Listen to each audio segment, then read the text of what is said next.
বুঝলে তো স্বামী, সবাই কষ্ট দিলে সহ্য হয়, কিন্তু তুমি একটু জোরে কথা বললেই চোখ দিয়ে পানি ঝরে যায়।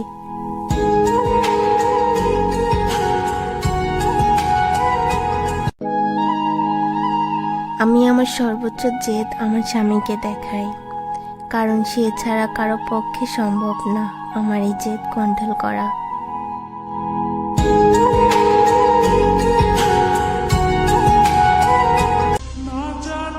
একটা মেয়ে বিয়ের পর সব থেকে আপন ভাবে তার স্বামীকে, কিন্তু একটা সত্যি কথা কি জানেন, সব স্বামী মেয়েদের আপন হয় না।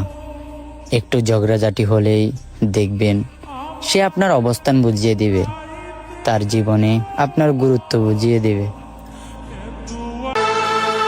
পুরুষকে সব থেকে বেশি মানসিক শান্তি দিতে পারে কে জানো? তার শখের নারী।